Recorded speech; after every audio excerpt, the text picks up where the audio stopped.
El Qantas 32, un Titanic del aire. El vuelo 32 de Qantas estaba haciendo escala en Singapur para repostar. El Airbus A380 estaba a más de la mitad de un maratoniano vuelo de 22 horas de Londres a Sydney, en Australia. Tras 2 horas en tierra, la tripulación estaba casi lista para volver a despegar. Hay muy pocos pilotos entrenados para dirigir un A380. El antiguo piloto de cazas, Richard de Crespigny, pertenece a esa élite. ¿Todos listos para despegar? El A380 es un avión de última generación en innovación, automatización y excelencia. Y es el avión más grande y complejo que hay. La principal labor del subcomandante Matt Hicks en este vuelo era supervisar la gran cantidad de indicadores electrónicos y pantallas de ordenador necesarios para pilotar el vanguardista avión. Parece que está todo bien, Richard. Todos habíamos volado juntos en algún momento, así era más fácil, porque no había que saludarse por primera vez, ni teníamos incertidumbre sobre las personalidades. Nos conocíamos todos bien. Mark Johnson era el segundo oficial. Mark, ¿algún problema? Todo en orden aquí atrás. Los 3 pilotos se turnarían para pilotar el avión durante las 7 horas de vuelo restantes. El gigantesco A380 tiene 2 pisos. Es el primer avión que se ha fabricado con 2 cubiertas a lo largo de toda la aeronave. Hace que todos los demás aviones del cielo parezcan enanos y puede llevar a 525 pasajeros. No sabía lo grande que era un A380. La cabina del A380 era enorme por dentro, con filas y filas de asientos y escaleras. En el vuelo de ese día se iba a evaluar el rendimiento del comandante. Es un requisito anual para todos los pilotos de Qantas. Los comandantes que les examinarían serían los veteranos Harry Woven y Dave Evans. Hay gente que se pone nerviosa con las evaluaciones. Le afectan. Así que intentamos estar todos lo más tranquilos posible.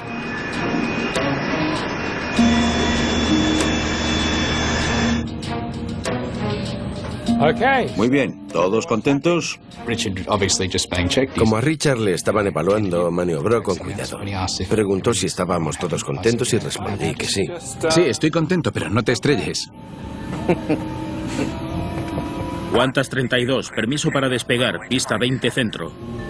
Qantas 32, permiso para despegar. Vale, vamos allá.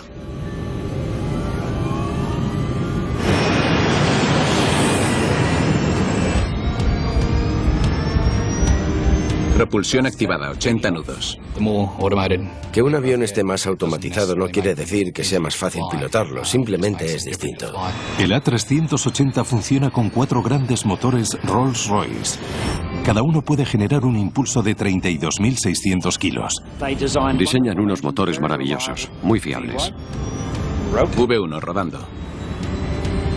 A las 9:57 el vuelo 32 de Qantas despegó con puntualidad. Los pasajeros disfrutaron de una visión única del despegue, gracias a una cámara montada en la cola del A380.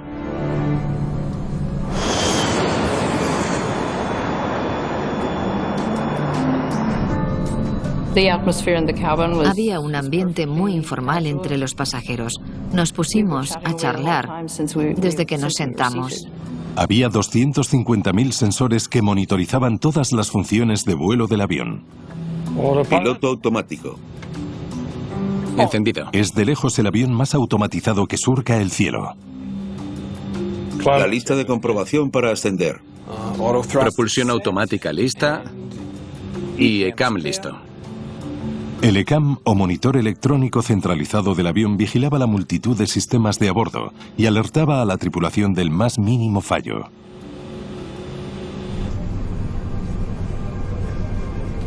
Eran las 10:01 horas. Los pilotos solo llevaban 4 minutos de vuelo.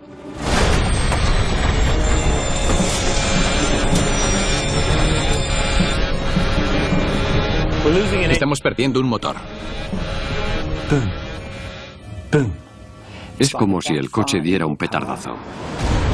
Hubo una explosión muy ruidosa, una explosión enorme. Todo el mundo dijo, ¿qué es eso? Yo reaccioné enseguida pensando, Dios mío, a lo mejor se acabó todo. Lo primero que piensas cuando oyes ese estruendo es en un fallo del motor con posibles daños graves. Hemos perdido el número 2. Aguantando a 7.400 pies. El comandante no perdió tiempo y asumió el mando frente al piloto automático. Sus 35 años de experiencia le indicaron qué hacer a continuación. Apreté el botón de mantenimiento de la altitud para enderezar el morro y nivelar el avión.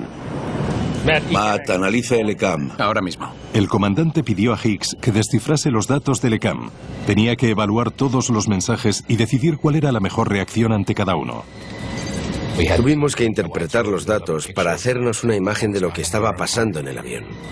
Mientras el comandante recurría a toda su destreza como piloto, Hicks tuvo que hacerse rápidamente con el control del ordenador ECAM del avión. Se enfrentaba a una batería de mensajes de error de sistemas del avión que aparentemente no estaban relacionados. No sabíamos cuántos mensajes teníamos pendientes. Sabíamos que no paraban de llegar porque la pantalla nos lo indicaba con una flecha en la parte inferior. Al principio fue muy confuso porque recibíamos muchos mensajes. El comandante necesitaba sitio para maniobrar. Pam, pam, pam. ¿Cuántas 32? Fallo de motor. Mantenemos altitud de 7.400 y rumbo actual. ¿Cuántas 32? Recibido. Por favor, díganos cómo podemos ayudar. Hice una llamada pam pam que indica a todo el que la escucha que hay un problema. E indica a los controladores aéreos que despejen el espacio aéreo y no nos molesten con transmisiones, que nos dejen resolver el problema. Pero no paraban de llegar advertencias del ECAM. El número 2 se está sobrecalentando. El motor dañado estaba peligrosamente caliente. El moderno avión corría el peligro de convertirse en una bola de fuego. No podíamos ver el motor porque estaba debajo del ala. Dios mío. Pero vimos el chorro de combustible que derramaba. Las alas de los A380 están llenas de combustible altamente inflamable. Nos preguntamos qué pasaría entonces. Los pilotos intentaron cortar el flujo de combustible antes de que el motor dañado se prendiera. ¿Apago el motor número 2? Confirmado. Pero era demasiado tarde. Una alarma avisó a los pilotos de que el motor estaba en llamas. Un incendio en pleno vuelo es una de las emergencias más peligrosas e impredecibles a las que puede enfrentarse una tripulación. Casi siempre resulta desastrosa. El 11 de julio de 1991, el humo empezó a filtrarse a la cabina de pasajeros de un DC-8 momentos después de despegar de Jeddah, en Arabia Saudí. Cuando los pilotos intentaron aterrizar, las llamas engulleron todo el avión y lo calcinaron, matando a las 261 personas que iban a bordo. La única esperanza de los pilotos del vuelo 32 de Qantas era apagar el fuego activando los extintores de emergencia del interior del motor en llamas. Fuego número 2. ¿Aprieto el botón? Confirmado. Y cruzar los dedos para que funcionase.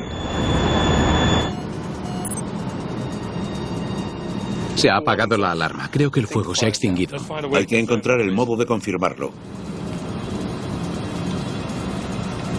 Fue muy estresante, muy difícil. Si había habido un incendio en un ala durante el vuelo, lo mejor era aterrizar cuanto antes en vez de perder tiempo volando y tratando de resolver otros problemas. Marion Carroll estaba sentada sobre el ala izquierda, con lo cual tenía un asiento de primera fila para contemplar la catástrofe en ciernes. Vi que el ala tenía un agujero causado por la explosión. Parecía que era un agujero muy grande, como de unos 60 centímetros, y el metal estaba rasgado y sobresalía. A 6.300 kilómetros, el centro de operaciones de Qantas en Sydney estaba recibiendo datos transmitidos en directo desde el avión. Era algo que el ingeniero Alan Milne nunca había visto. Estoy recibiendo mensajes raros del vuelo 32. Cuando vimos los mensajes que llegaban del avión, eran tan diversos y de tantos sistemas que no sabíamos qué pasaba. Mientras tanto, en la isla de Batam, en Indonesia, los residentes estaban encontrando pruebas de un accidente aéreo. Los restos llevaron a los medios a especular con que un avión de Qantas se había estrellado.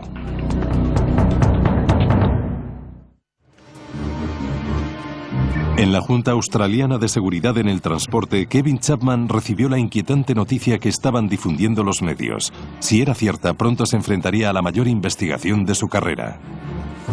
La Junta Australiana de Seguridad para el Transporte estaba pendiente de los medios y a través de las noticias era consciente de que había ocurrido algún suceso. El incidente que describían los medios era que un avión se había estrellado en Indonesia. Maldita sea. Una 380 se ha estrellado en Indonesia. ¿De cuántas? Así que nos preocupamos mucho. Algunos fallos explosivos en los motores habían producido tragedias en el pasado. El 19 de julio de 1989, un DC-10 de United Airlines con destino a Chicago perdió un motor en pleno vuelo. La metralla cortó los cables hidráulicos, con lo cual el avión era casi imposible de controlar. En el aterrizaje forzoso en Sioux City, en Iowa, murieron 111 de las 296 personas que iban a bordo.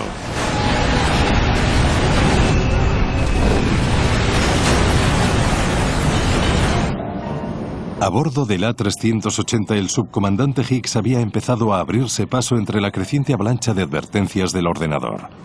Los pilotos tenían que reaccionar correctamente ante cada mensaje antes de pasar a atender el siguiente. Vale, ya he solucionado el número 1 y el 2. ¿Qué toca ahora? El sistema hidráulico. Era como llevarse los platos de la cocina de un restaurante y en cuanto los servías, aparecía otro, y luego otro, y luego otro, y otro más. Cuando te estás formando, normalmente te entrenas con 2 o 3 fallos consecutivos. Pero en este caso tuvimos 58, muchos más de los que nos habían tocado nunca. Habían pasado 5 minutos desde la explosión del motor número 2. El avión estaba a 70 kilómetros al sur de Singapur, en mar abierto. Los pilotos querían regresar, pero dar la vuelta sin saber lo dañado que estaba el avión era arriesgado. La lista de fallos seguía creciendo, colapsando la capacidad de los pilotos para reaccionar. Un movimiento en falso por su parte podía provocar una de las peores catástrofes aéreas de la historia.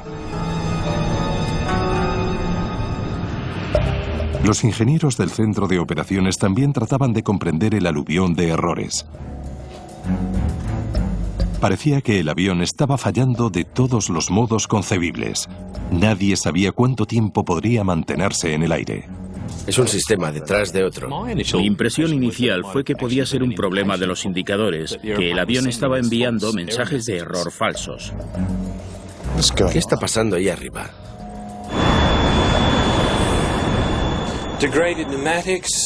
Neumáticos degradados, sistema hidráulico eléctrico, potencia del ala izquierda apagada, flaps, slats y alerones dañados pero operativos. Dave, necesito que hables con los pasajeros. Infórmales de la situación. Señoras y señores, estamos solucionando unos problemas con el motor. Habló con mucha calma, de modo tranquilizador. Tenía un tono de voz muy tranquilizador. El comandante sabía que se le estaba acabando el tiempo. Los fallos se acumulaban. Pronto el avión no podría volar. Tenía que aterrizar cuanto antes. Eso significaba dar la vuelta y regresar a Singapur. Singapur, ¿cuántas 32? Necesitamos girar a la izquierda de vuelta a Singapur. ¿Cuántas 32, Singapur? Gire a la izquierda rumbo 020. ¿Estamos lo bastante estables para girar? Pronto lo sabremos. El comandante giró muy despacio,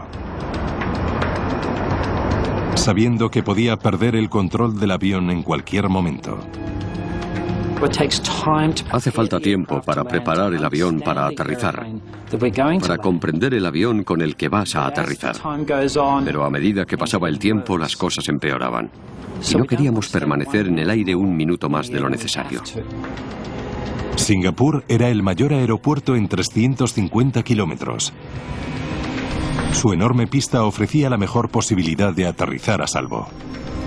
La pista de Singapur medía 4 kilómetros y normalmente solo necesitaríamos 1,8 para aterrizar con nuestro peso máximo de aterrizaje, pero pesábamos 40 toneladas más que el peso máximo de aterrizaje. Crespigny completó el giro de vuelta a Singapur. La maniobra infundió confianza a los pilotos cuando vieron que podían controlar un poco el mastodonte. Pero girar a la izquierda era una cosa y aterrizar el A380 otra. Los pilotos tenían que saber más sobre los daños y sus posibles efectos. Mark, ve atrás y echa un vistazo al ala. Ya voy. No podíamos ver el ala desde la cabina, tampoco el motor. Y Mark fue nuestros ojos y nuestros oídos en ese avión.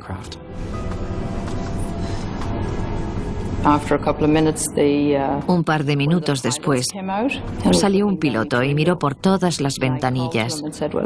Le llamé y le dije que si miraba por la mía vería muy bien el agujero del ala. El segundo oficial contempló una visión perturbadora. Vio con claridad que el ala estaba perforada desde abajo. La causa de los daños era obvia. El motor del lado interior izquierdo había reventado. ¿Es malo? No, no pasa nada, no se preocupe.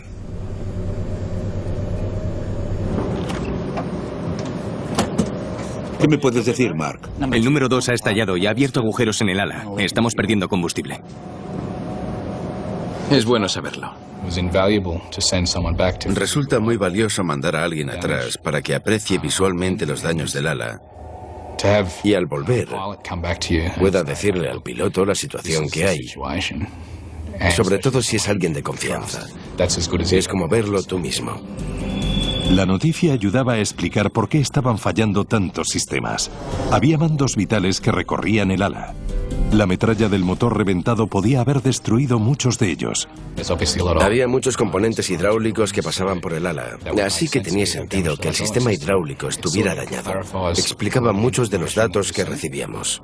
Teníamos tantas listas que comprobar, unas 100 en el aire, que Matt tardó 55 minutos en estabilizar el avión para que la situación no empeorase. Fue algo sin precedentes en la historia de la aviación. Saber por qué fallaba el avión no facilitaba el modo de pilotarlo. Los sistemas hidráulicos y eléctricos dañados podían causar fallos inesperados mientras los pilotos intentaban aterrizar. Decidieron volar en círculo sobre el aeropuerto hasta disponer de un buen plan. Dave, necesito que calcules los números de este aterrizaje. El comandante Dave Evans entró en acción. 3 motores, carga completa, todo eso. Usó el software de aterrizaje del avión para calcular cuánta pista necesitaban para detener el enorme A380. El ordenador dice que no lo conseguiremos. La pista es demasiado corta. Con los 9 fallos que introduje en el sistema y las condiciones de la superficie de Singapur con nuestro peso máximo de aterrizaje, no pude obtener una respuesta. El A380 estaba cargado de combustible. El avión apenas había consumido las 105 toneladas que llevaba para su vuelo a Sydney. ¿Podemos soltar combustible? Es buena idea, pero no podemos. Las bombas de transferencia de combustible no funcionan. Maldita sea. ¿Alguien puede decirme qué funciona? La pesada carga de combustible inflamable significaba que cualquier intento de aterrizaje sería muy peligroso. Estábamos 40 toneladas por encima del peso máximo de aterrizaje. Y cuanto más pesas, más larga es la pista que necesitas y mayor la velocidad de aproximación. Evans volvió a realizar los cálculos. El ordenador había asumido la peor situación posible. La segunda vez obtuvo cifras más optimistas. Hay una parte de esta industria que cree que los ordenadores son infalibles y siempre hay que creerles. Pero ahora que tenemos ordenadores en casa, sabemos que no es verdad. Vale. Ahora parece que sí podemos y que nos sobran 139 metros. 139 metros de sobra en una pista de 4 kilómetros es un margen muy estrecho, pero es mejor que no te falten 139 metros. ¿Cuál sería la velocidad de aproximación? 146 nudos. 146 nudos no puede estar bien. Es demasiado poco. Nos dijo que introdujésemos esa velocidad en nuestro ordenador de gestión de vuelo, pero antes de introducirla, pensé que no podía estar bien. Era demasiado lenta. Mantener la velocidad adecuada al aterrizar resulta crítico. Si es demasiado lenta, el avión pierde empuje hacia arriba y se precipita contra el suelo. Si es demasiado rápida, puede salirse de la pista y estrellarse. Si le añades 20 nudos, ¿podríamos parar a tiempo?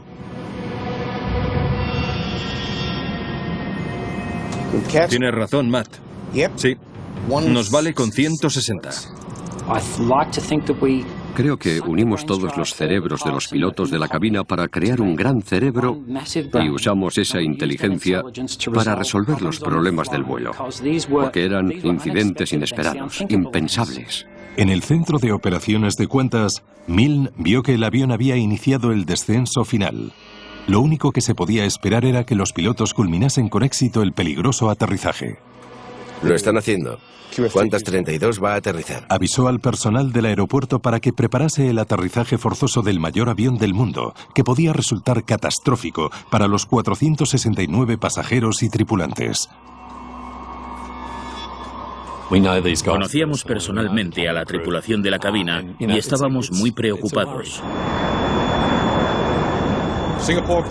Aproximación a Singapur, Qantas 32. Necesitamos una aproximación larga.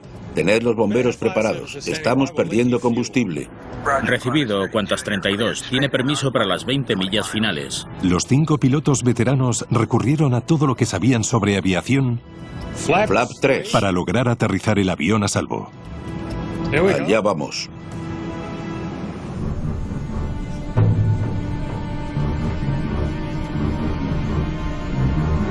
El comandante aún no sabía si el avión dispondría de la precisión necesaria para aterrizar.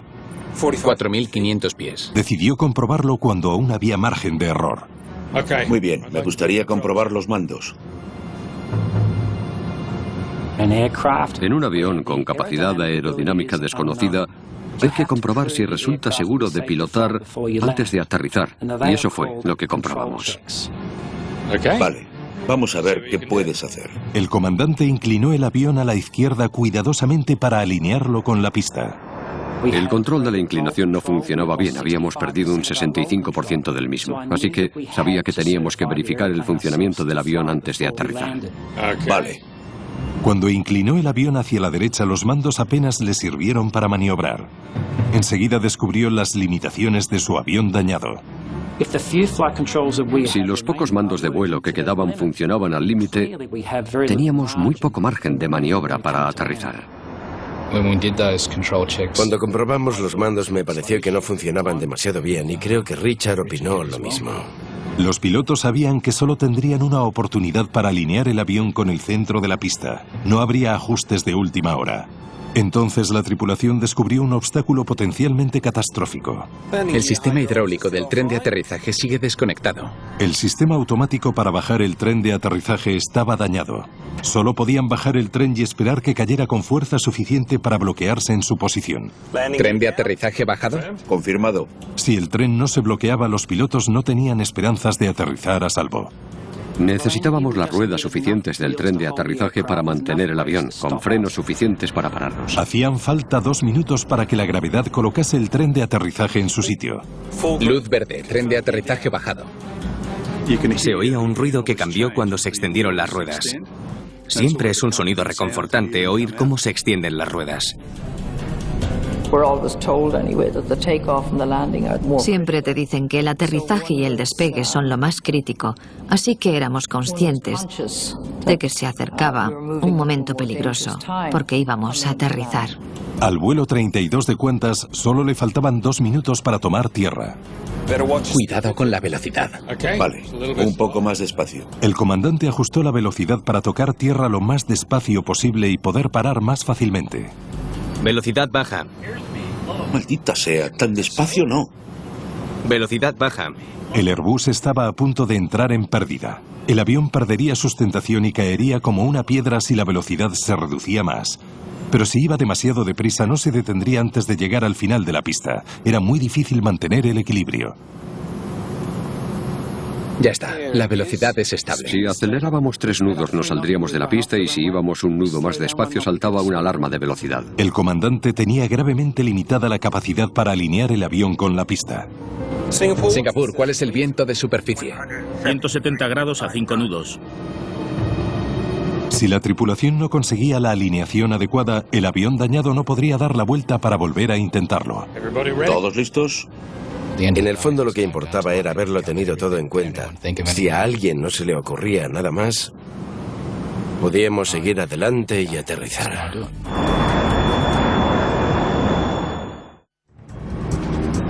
Confirme que los bomberos están esperando. Afirmativo. 100.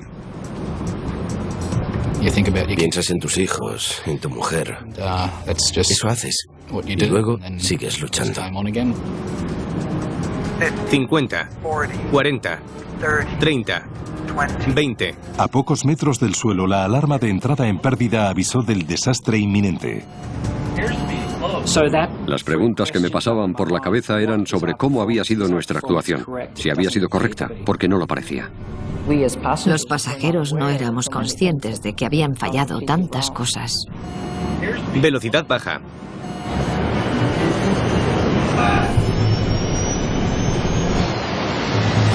El avión engullía 80 metros de pista por segundo.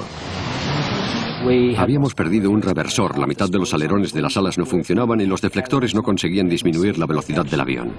Si no se detenían rápidamente, corrían el riesgo de salirse de la pista y caer en un terreno en el que se podían romper los depósitos cargados de combustible del avión. No estábamos frenando. Venga. Matt gritó. Venga, los frenos. Los frenos, Rich, písalos, venga. Los frenos, frena a tope, Rich. Eso hago. Creo que le grité que frenase más y me dijo: Tengo los pies pisando el suelo. Písalos más, Rich, a tope. Por fin, tras un calvario de 2 horas, el vuelo 32 de Qantas se detuvo en la misma pista de la que había despegado, tan solo sobrándole 150 metros de pista.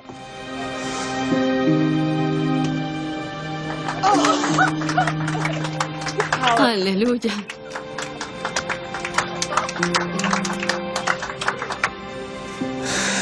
Precioso. Bienvenidos a Singapur. Estoy orgulloso de todos los que iban en el avión, el equipo técnico, los pilotos, la tripulación. Estoy orgulloso de las decisiones que tomamos y de cómo funcionamos como un equipo unido.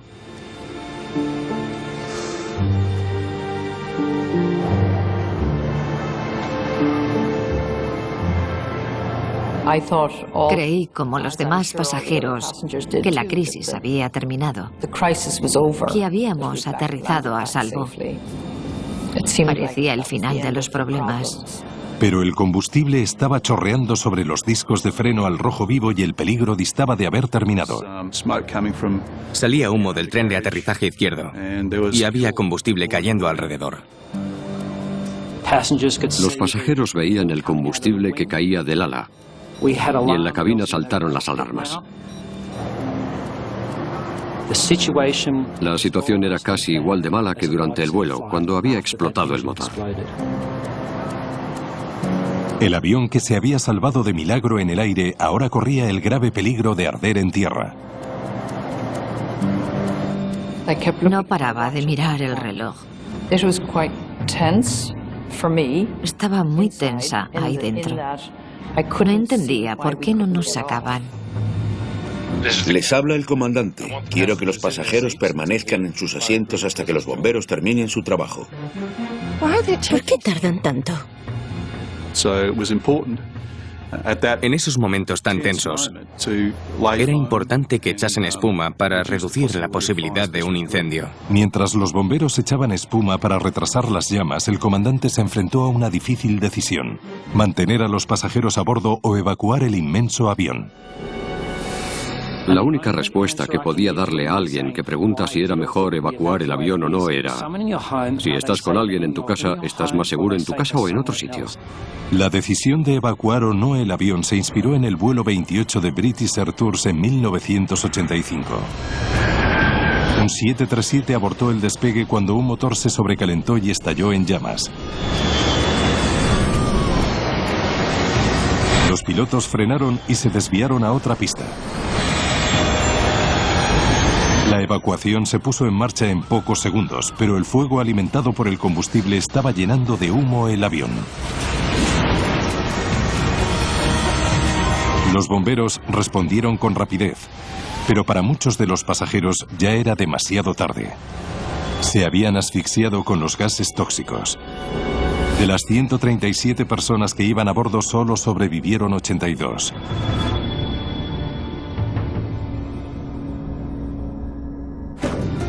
Crespigny sabía que los 16 toboganes de escape del avión podían evacuar a todos los pasajeros en 90 segundos. También sabía que había un alto precio. Entre el 5 y el 10% de los pasajeros podía sufrir lesiones graves. Una vez que se comienza una evacuación, no se puede parar. Decidimos mantenerles a bordo porque el entorno del exterior del avión era tóxico. El comandante creyó que de momento los pasajeros estaban más seguros en el avión que en la pista empapada de combustible. Apagando motores. Los pilotos empezaron a apagar los motores. Qantas 32, por favor, apague el motor número 1. Una llamada del jefe de bomberos les alertó de otro problema. Está apagado. Hemos apagado todos. Maldita sea, tiene razón. El número 1 sigue encendido. Apágalo. No puedo apagarlo. Los daños del ala derecha habían cortado los mandos para apagar el motor exterior. Teníamos un motor que no podíamos apagar. Y fuera la situación era cada vez más peligrosa. Nos estaba saliendo todo mal. Era como un ejercicio de simulador infernal. Los bomberos no podían hacer su trabajo con uno de los mayores motores de avión del mundo en marcha a pocos metros.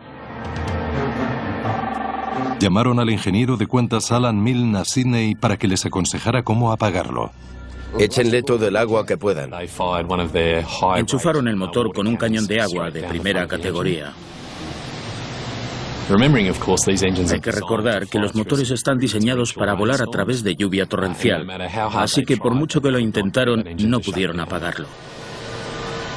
Tardaron una hora, pero al final los equipos de emergencia lograron echar suficiente espuma para eliminar el riesgo de incendio. E instalaron escaleras que eran más seguras que los toboganes. Ya no era una evacuación de emergencia.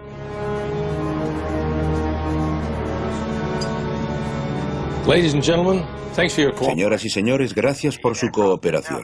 El avión ya es seguro y pueden bajar. Gracias a Dios.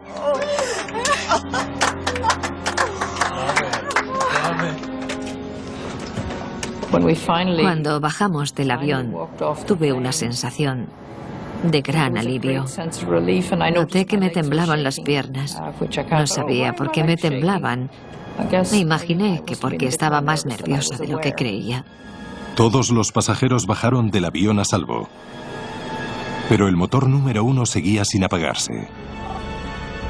Sí, no tenemos suerte con la manguera. ¿Qué podemos hacer?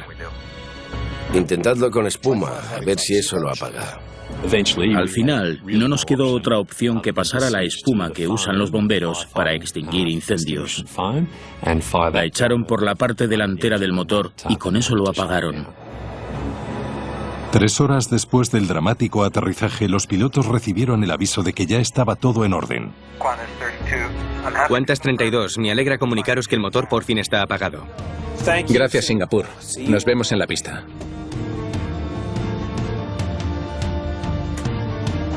Buen trabajo. Bien hecho. Buen trabajo, Mark.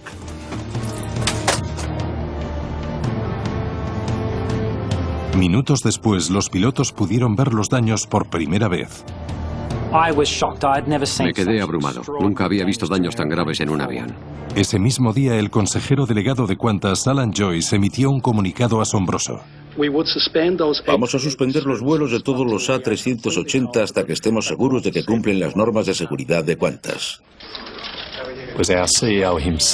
Nuestro propio jefe nos preguntó si estábamos seguros de que el fallo no se repetiría en otros aviones, y no pudimos responderle que sí. El futuro de toda la flota de A380 de Qantas dependía de que se descubriera qué había fallado en el avión. Solo hay unas pocas empresas selectas que fabrican esos motores grandes, motores turbofan, y Rolls-Royce es la mejor. ¡Qué desastre! Nunca había visto nada igual. Simon Gramet es ingeniero experto en materiales de la Junta Australiana de Seguridad para el Transporte. Mirases donde mirases, había restos de metralla y agujeros. Eran daños significativos. Esa fue la impresión inicial. En ese momento supimos que iba a ser una investigación importante para nosotros. La gravedad de los daños aumentó la presión por encontrar respuestas. Un fallo desmedido de motor es un suceso muy poco común para un investigador y supone una labor muy importante para los que nos dedicamos a este trabajo. Entre los restos que habían caído al suelo se encontraba un disco roto de la turbina del motor. Estaba hecho de una aleación de níquel y era una de las piezas más robustas del motor. Vamos a llevarlo a Rolls-Royce a ver qué piensan ellos. Sabíamos que era un fallo de disco de turbina. Lo siguiente era saber por qué había fallado. El disco de 160 kilos era una de las piezas más críticas del avión. Las enormes aspas de ventilador podían alcanzar la velocidad del sonido al mover el aire por el motor durante la combustión. En el laboratorio de Rolls-Royce, los ingenieros compararon el disco con sus especificaciones de fabricación y descubrieron algo extraño.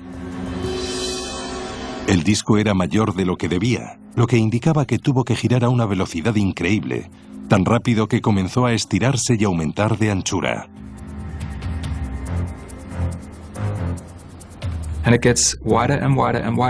Cada vez era más ancho y más ancho hasta que superó su límite de resistencia y el disco se destrozó. Ocurrió tan violentamente que los fragmentos salieron disparados con una fuerza inmensa. No había nada que pudiera detener esos fragmentos de motor. Arrasó todo lo que encontró a su paso, cables, sistemas hidráulicos. Los investigadores siguieron el rastro de los restos a través del motor. Había restos que habían rasgado el fuselaje y el ala izquierda. No me extraña que hubiera tantos fallos. Habían cortado los tubos del combustible, los sistemas hidráulicos y los mandos de vuelo.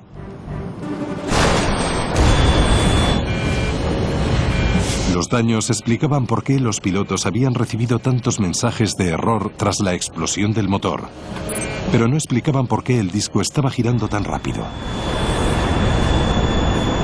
Los investigadores desmontaron el motor en busca de cualquier cosa que explicase el fallo catastrófico del disco de la turbina del motor.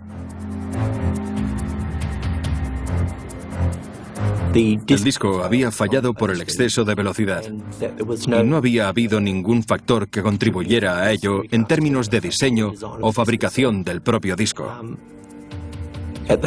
Así que volvimos a centrarnos en el motor.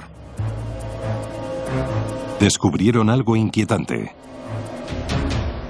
Aceite quemado. ¿En un motor Rolls-Royce? El interior del motor estaba calcinado y cubierto de hollín y aceite.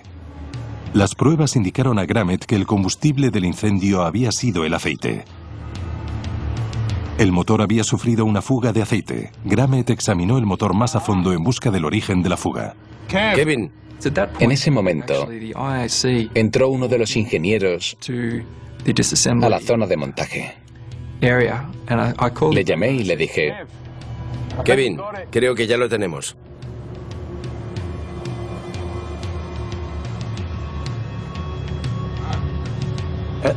Me quedé anonadado.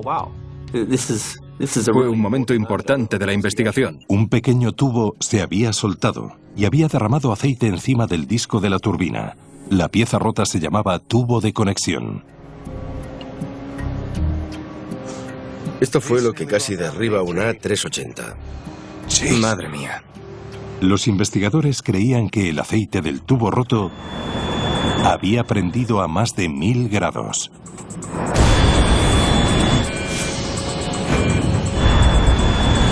Fuego en el número 2. ¿Aprieto el botón? El fuego había dañado el eje de transmisión, causando que el disco de la turbina girase cada vez más deprisa hasta que se destrozó y arrasó todo a su paso.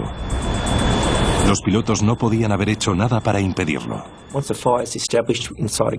Una vez se produce un incendio dentro de la turbina del motor, es imposible apagarlo, a no ser que se apague el motor. En este caso, el aceite ardió y se propagó tan rápido que los pilotos no tuvieron la oportunidad de apagar el motor antes de que fallase. Los investigadores ya tenían un sospechoso principal. ¿Pero qué había causado que un simple tubo de conexión hecho por uno de los fabricantes de motores más prestigiosos del mundo se rompiera y casi destrozase un avión valorado en $400 millones?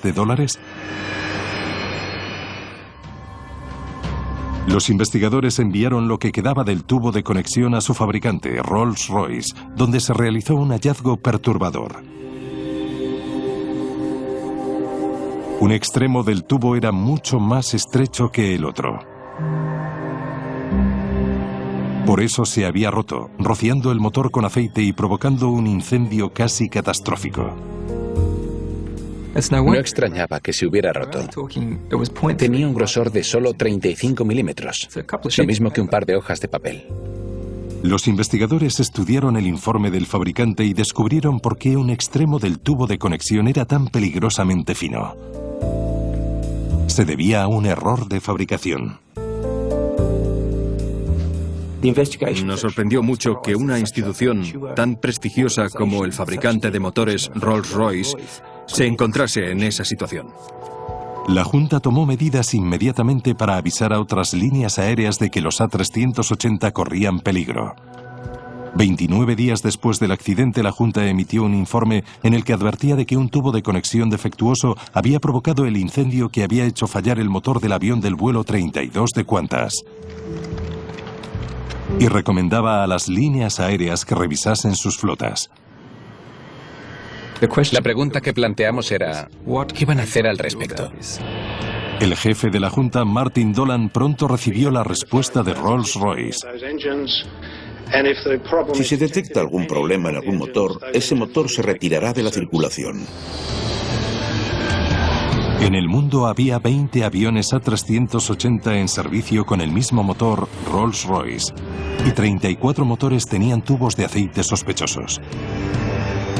Como resultado de la investigación, se retiraron de la circulación todos los motores que tenían tubos de conexión defectuosos.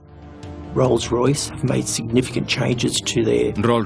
llevó a cabo cambios significativos en su gestión del control de calidad.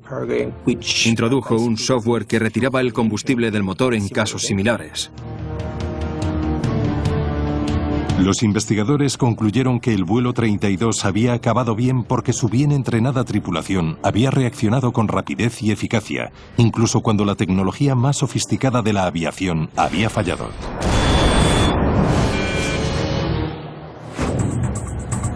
Matt, vigila el ECAM.